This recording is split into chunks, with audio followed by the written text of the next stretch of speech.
नमस्कार दोस्तों, स्वागत है आपका आज के मुख्य समाचार में, जिसमें सबसे पहली और बड़ी खबर में आपको बताएंगे कि संयुक्त किसान मोर्चा ने मांग लिया सीएम मनोहर लाल खट्टर का इस्तीफा। जी हां दोस्तों, हरियाणा में करनाल लाठीचार्ज मुद्दा तूल पकड़ता जा रहा है और अब खट्टर का इस्तीफा मांग लिया गया है। दूसरी बड़ी खबर में जिक्र होगा कि अखिलेश यादव ने बीजेपी पर लगाया कॉरपोरेट के इशारे पर काम करने का आरोप। कहा, देश की संपत्ति को निजी हाथों में सौंपने में जुटी है भारतीय जनता पार्टी। तीसरी बड़ी खबर में जिक्र होगा कि वकीलों के जरिए योगी सरकार की कानून व्यवस्था की पोल खोलेगी समाजवादी पार्टी, शुरू हो रही है संकल्प यात्रा। चौथी बड़ी खबर में आपको बताएंगे कि प्रियंका गांधी का योगी सरकार पर हमला। कहा, स्मार्ट मीटर के चलते 4 गुना बढ़ गए हैं बिजली बिल। और पांचवी बड़ी खबर में जिक्र होगा कि उत्तर प्रदेश की सभी 403 विधानसभा सीटों पर चुनाव लड़ेगी आम आदमी पार्टी। सांसद संजय सिंह का है ये बड़ा ऐलान। दोस्तों, हर एक खबर की गहराई में आपको ले जाएंगे, लेकिन उससे पहले अगर आपको भी ऐसा लगता है कि मनोहर लाल खट्टर को किसानों पर लाठीचार्ज को लेकर माफी मांगनी चाहिए, तो आप अभी इस वीडियो को लाइक कीजिए और इस लाल बटन को दबा के चैनल को फ्री में सब्सक्राइब करके घंटी बजाकर कमेंट में लिखिए जय हिंद। दोस्तों, रुक करते हैं सबसे पहली और बड़ी खबर की तरफ। करनाल लाठीचार्ज में संयुक्त किसान मोर्चा ने मांग लिया है मनोहर लाल खट्टर का इस्तीफा। जी हां दोस्तों, करनाल में किसान प्रदर्शनकारियों पर हुए लाठीचार्ज को लेकर संयुक्त किसान मोर्चा ने हरियाणा के मुख्यमंत्री का इस्तीफा और करनाल के एसडीएम आयुष सिन्हा पर केस दर्ज करने की मांग की है। बता दें कि शनिवार को हरियाणा के करनाल में कृषि कानूनों को लेकर प्रदर्शन कर रहे किसानों पर हरियाणा पुलिस ने जमकर लाठियां भांजी थी। किसानों ने कहा कि पुलिस ने बिना किसी उकसावे के प्रदर्शनकारियों को पीटना शुरू कर दिया है, जिसमें कम से कम 10 घायल हो गए हैं। किसानों पर लाठी चार्ज करने का आदेश एसडीएम आयुष सिन्हा ने दिया था। घटना स्थल से जो वीडियो वायरल हुआ था, उसमें आयुष सिन्हा पुलिस को किसानों पर लाठियां भाजने और उनके सर फोड़ने का आदेश देते हुए दिखाई दे रहे हैं। तो दोस्तों, अब ये मामला और ज़्यादा ज्वलनशील होता जा रहा है और अब किसानों ने सीधा मुख्यमंत्री मनोहर लाल खट्टर का इस्तीफा मांग लिया है। और इतना ही नहीं, एसडीएम के खिलाफ केस दर्ज करने की भी मांग उठाई है। रुख करते हैं अगली बड़ी खबर की तरफ। अखिलेश यादव ने बीजेपी पर लगाया कॉरपोरेट के इशारे पर काम करने का आरोप। कहा, देश की संपत्ति को निजी हाथों में सौंपने में जुटी है पार्टी। जी हां दोस्तों, आपको बता दें, समाजवादी पार्टी के अध्यक्ष अखिलेश यादव ने सत्तारूढ़ भारतीय जनता पार्टी पर कॉरपोरेट के इशारे पर काम करने का आरोप लगाते हुए मंगलवार को कहा कि यह पार्टी देश की संपत्ति को निजी हाथों में सौंपने की साजिश में जुटी है। अखिलेश यादव ने लोहिया सभागार में पार्टी कार्यकर्ताओं को संबोधित करते हुए कहा कि भाजपा ने देश की अस्मिता के साथ खिलवाड़ किया है। कॉरपोरेट के इशारे पर काम कर रही भाजपा सरकारी संपत्ति को निजी हाथों में सौंपने की साजिश में जुटी हुई है। भाजपा ने जनमत का अनादर किया है। इसके आगे अखिलेश यादव ने कहा कि भारत की सांस्कृतिक गरिमा को गिराने की साजिश में भाजपा दिन रात जुटी हुई है। उन्होंने कहा कि भाजपा का स्वतंत्रता आंदोलन के मूल्यों से कोई संबंध नहीं है और भाजपा सत्ता में रहते हुए जनता के सवालों पर चुप्पी साध लेती है। भाजपा आज़ादी की दुश्मन क्यों है? लोकतंत्र में सबका सम्मान क्यों नहीं होना चाहिए? सबको समान अवसर क्यों नहीं मिलना चाहिए? भाजपा सरकार आंकड़े छिपाती क्यों है? इन प्रश्नों पर भाजपा का मौन रहना उसके अधिनायकवादी चरित्र को दर्शाता है। उत्तर प्रदेश के पूर्व मुख्यमंत्री ने सरकार से सवाल किया कि आखिर वो जातीय जनगणना के आंकड़े क्यों नहीं जारी कर रही है। उन्होंने कहा कि केंद्र और राज्य की भाजपा सरकार पूरी तरह विफल हो चुकी है। समाजवादी पार्टी अध्यक्ष ने कहा कि जनहित की दिशा में सरकार उदासीन है। तो दोस्तों, जमकर बरसे हैं भारतीय जनता पार्टी पर अखिलेश यादव। उत्तर प्रदेश का चुनाव निकट है और ऐसे में पार्टी भाजपा को हर मुद्दे पर घेर रही है। वीडियो लाइक कीजिए अगर आप भी चाहते हैं कि उत्तर प्रदेश की जनता ऐसी सरकार को मुंहतोड़ जवाब दे। तो रुक करते हैं अगली बड़ी खबर की तरफ। वकीलों के जरिए योगी सरकार की कानून व्यवस्था की पोल खोलेगी समाजवादी पार्टी, शुरू हो रही है संकल्प यात्रा। जी हां दोस्तों, उत्तर प्रदेश में साल 2022 में होने वाले विधानसभा चुनाव को लेकर समाजवादी पार्टी एक्टिव हो गई है। अपने वोट बैंक को मजबूत करने के लिए समाजवादी पार्टी लगातार नए प्लान बना रही है।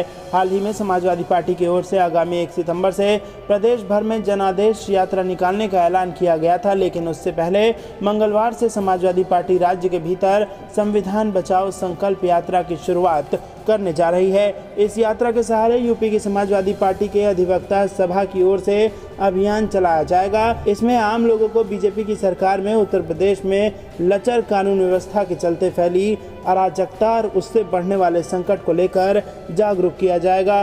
मंगलवार से प्रदेश भर में समाजवादी पार्टी के अधिवक्ता विंग यानी अधिवक्ता सभा की ओर से संविधान बचाओ संकल्प यात्रा की शुरुआत होने जा रही है। इस यात्रा के दौरान भारी संख्या में प्रदेश के अधिवक्ता आम लोगों के बीच जाकर उत्तर प्रदेश की लचर कानून व्यवस्था को लेकर जागरूक लोगों को करेंगे।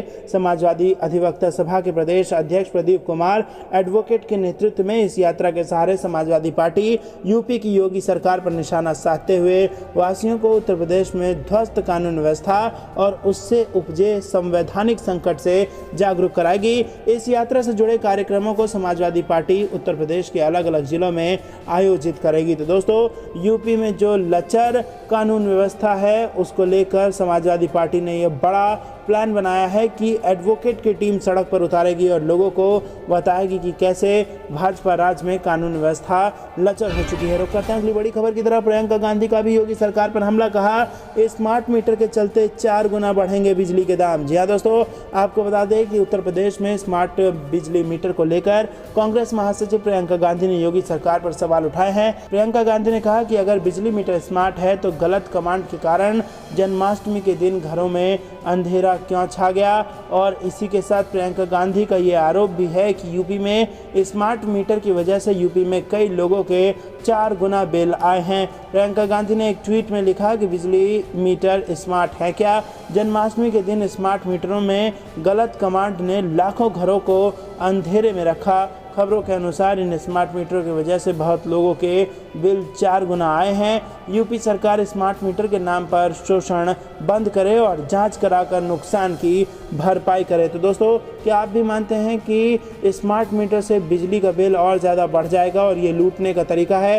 हाँ या ना में अपनी राय बताइए और वीडियो को लाइक करके आगे बढ़िए। आपको बता दें कि कांग्रेस महासचिव प्रियंका गांधी पिछले कई महीनों से योगी सरकार को निशाने पर लेती रही हैं। आपराधिक घटनाओं और कोरोना को लेकर उन्हें कई बार यूपी सरकार को कटघरे में खड़ा उन्होंने किया है। बिजली बिल को लेकर अभी हाल ही में प्रियंका गांधी ने एक ट्वीट में लिखा कि जनता कहती है यूपी में बिजली बिल की दरें कंपनियों के फायदे के लिए बढ़ाई गई हैं। यूपी राज्य विद्युत उपभोक्ता परिषद की तरफ से घरेलू फिक्स्ड चार्ज और कमर्शियल न्यूनतम चार्ज खत्म करने और किसानों के लिए बिजली दरों में कमी किए जाने की मांग एकदम जायज है। सरकार को इस पर विचार करना चाहिए। दोस्तों, रुक करते हैं अगली बड़ी खबर की तरफ। आम आदमी पार्टी का बड़ा ऐलान, उत्तर प्रदेश की सभी 403 विधानसभा सीटों पर चुनाव लड़ेगी आम आदमी पार्टी। जी हाँ दोस्तों, आपको बता दें कि मंगलवार को संजय सिंह ने पार्टी कार्यकर्ताओं और संगठन के नेताओं के साथ बैठक की। इस दौरान पार्टी के उत्तर प्रदेश प्रभारी संजय सिंह ने कार्यकर्ताओं से 2022 का चुनाव पूरी मजबूती से लड़ने के मकसद से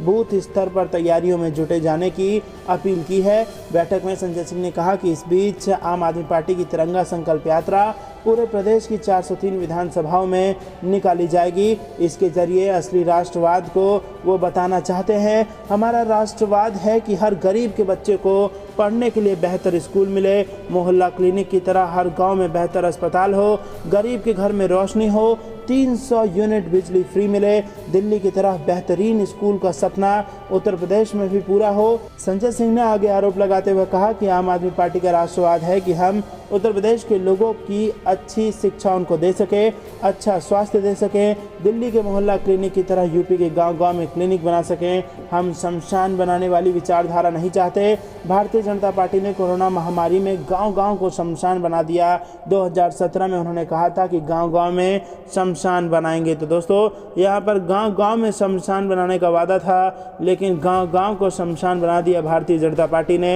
यह आरोप लगाया है संजय सिंह ने और इसी के साथ आम आदमी पार्टी के सभी 403 सीटों पर चुनाव लड़ने का ऐलान कर दिया है। यहाँ पर इसी के साथ रुक करते हैं अगली बड़ी खबर की तरफ। सिर्फ कृषि कानून ही नहीं, अब और मुद्दों पर भी बीजेपी सरकार का विरोध करेंगे किसान, सरकार को बता दिया तालिबान। जी हाँ दोस्तों, क्या पूरी खबर अंत तक बने रही, आपको बताएंगे। लेकिन उससे पहले अगर किसानों के साथ खड़े हैं तो वीडियो को इसी वक्त लाइक कीजिए। जी हाँ दोस्तों, आपको बता दें कि पिछले साल पारित 3 कृषि कानूनों का विरोध करने वाले फार्म यूनियनों ने अपने एजेंडे को बढ़ाकर मोदी सरकार की प्रमुख आर्थिक नीतियों का विरोध करना भी शुरू कर दिया है। इसमें नई संपत्ति मुद्रीकरण कार्यक्रम भी शामिल है। उनका दावा है कि ये कार्यक्रम कृषि क्षेत्र को सीधे प्रभावित करेगा। एक प्रमुख फार्म यूनियन नेता ने केंद्र सरकार पर क्रूर पॉलिसी बल को लगाकर किसानों और उनके नेताओं को मारने के गुप्त एजेंडे का आरोप लगाया। बीते शनिवार को करनाल के लाठीचार्ज कांड के बाद ये आरोप लगाए गए हैं।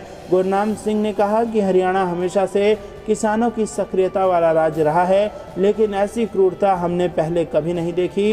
राज्य और केंद्र दोनों सरकारों के पास पुलिस की पिटाई के माध्यम से किसानों और किसान नेताओं को मारने का एक गुप्त एजेंडा है। भारतीय किसान संघ का प्रतिनिधित्व करने वाले एक नेता राकेश टिकैत ने कहा कि सरकार और उनके नौकरशाहों, सरकारी तालिबान और उनके कमांडरों की तरह है।